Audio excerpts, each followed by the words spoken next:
বিগত স্বৈরাচার ফেসিবাদ আন্দোলন সংগ্রামের যার নেতৃত্বে আমরা আন্দোলন সংগ্রাম করেছি, সে আমাদের প্রিয় নেতা সেনবাগের প্রিয় সন্তান জয়নুল আবেদিন ফারুক, উপস্থিত আজকের সভা সভাপতি হুমায়ুন তালুকদার, উপস্থিত বিএনপির যুগ্ম মহাসচিব অ্যাডভোকেট আব্দুল সালাম আজাদ সহ সামনে উপস্থিত ভাই বোনেরা, আসসালামু আলাইকুম।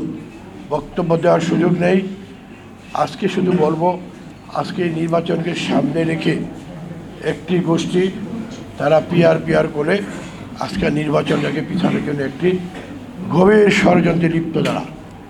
আমরা তাদের উদ্দেশ্য বলে দিতে চাই, আপনারা পিআর পদ্ধতিও বলবেন, আবার তলে তলে নির্বাচনের কাজও করবেন, যেটা আমরা দেখছি ঢাকা শহরে বিভিন্ন জায়গায় আপনারা নির্বাচন প্রচার প্রচারণা করছেন এবং এমনকি ক্যান্ডিডেট পর্যন্ত আপনারা ঘোষণা দিয়েছেন।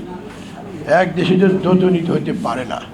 আর এখন আপনারা বড় আন্দোলন, কিসের আন্দোলন, কার জন্য আন্দোলন? এই আন্দোলন কি ফেস্টিভ্যালকে ডেকে আনার জন্য আন্দোলন? আমার কাছে তাদের প্রশ্ন। আজকে আপনারা বলেন প্রধান উপদেষ্টার বাড়ি ঘেরাও হবে, এটা হবে সেটা হবে, এন করবে ত্যান করেন গা, এইটি করে লাভটা কিনে ভাই? আজকে দেশটা কোথায় চলে গিয়েছে? দেশটাকে আমাদের সামনের দিকে নিয়ে যেতে হবে। দেশের মানুষ অনেক কষ্ট আছে, ব্যবসা নাই, বাণিজ্য নাই, সব কিছু বিনিয়োগ নাই, সব কিছুটা মানুষ আজকে কষ্টে আছে।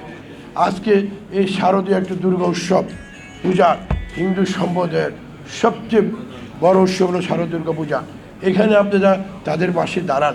আমাদের নেতা কর্মীরা সারা বাংলাদেশে শারদীয় দুর্গা পূজা উপলক্ষে তাদের পাশে আছে। আমাদের ভারপ্রাপ্ত চেয়ারম্যান জনাব তারেক রহমান সাহেব আমাদেরকে নির্দেশ দিয়েছেন, আমাদেরকে সবার পাশে থাকতে বলেছেন, যাতে এই শারদীয় দুর্গা পূজা আমরা সুন্দরভাবে ভালো মতো করতে পারি। সেই জন্য হিন্দু সম্প্রদায়ের ভাইদের সাথে থাকতে বলেছে।